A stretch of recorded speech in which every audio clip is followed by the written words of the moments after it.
Historians have said that Tarawa was the heaviest fortified piece of property during World War II, more heavily fortified than any piece of real estate even in Europe. By rights, no Marine should have ever set foot on Tarawa.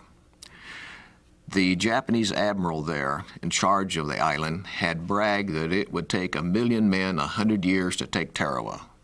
But the men of the 2nd Marine Division did it in only 76 hours, and that was something absolutely incredible. We lost over 1,000 Marines, something like 1,026 that died during the battle. More died later on. There were 5,000 Japanese killed. And if you put it together, Tarawa was the bloodiest affair for the 76 hours of combat of probably during the war. Let me describe how the guns and the machine guns were placed against the seawall. They were very cleverly camouflaged. There was not too much distance between them, maybe 75 to 100 feet in most cases. The Marines that were coming in facing one machine gun nest were not only facing the fire from that gun, but they were also facing crossfire from the guns on the left and on the right, so that every Japanese machine gun position had cover crossfire from the ones on each side. It was most difficult. I don't know how anybody ever got ashore and survived, but somehow they did. Tarawa was bombarded for several days before we landed by some of our battleships and cruisers and destroyers. It was also attacked by our aircraft to the extent that they thought that nobody could survive on the island. And a day or so before we landed, they gave up dropping any more bombs because they thought it would be useless. And we were told that we would just sort of go in and just mop up the defenders. They didn't think there would be many people alive. Wrong.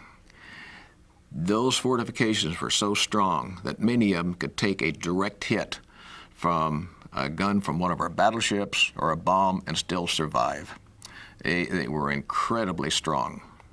As a matter of fact, the Japanese admiral's command post was a large concrete building that had double walls to it.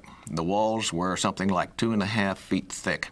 And in my book, I show photographs where shells from our 16-inch battleships gave it a direct hit and failed to penetrate the inner wall. The fortification had to be taken by the Marines on foot, hand-to-hand combat. And I just wondered what the Japanese admiral thought when he saw Marines coming into his command post. Those that got ashore in the first few hours were stuck onto the very narrow beach in front of these machine gun nests. They finally managed to knock out these machine gun nests by basically going over the top of them and then attacking them from the rear. That was their soft spot. All during the first day and up until about noon of the second day, all of our forces were concentrated in the very narrow strip of beach in front of the seawall. Finally, about noon on the second day, it was decided that if they stayed there, they'd all die. So they thought they might as well take a few Japanese with them. They charged up over the seawall and finally succeeded in taking the island. In my book, I talk about what demoralized the Japanese. And according to one prisoner that we took, he said it was not our shelling, not the bombing, but it was the sight of the Marines that kept coming and kept coming. He said we could not stop them. They overran our defenses and took the island. The Japanese military had a history of winning all of their battles for over 2,000 years. It was not until Guadalcanal that they suffered their first defeat on land, and that was by the hands of the U.S. Marines. Defeat or surrender was not in their vocabulary, but after Guadalcanal, they began to get the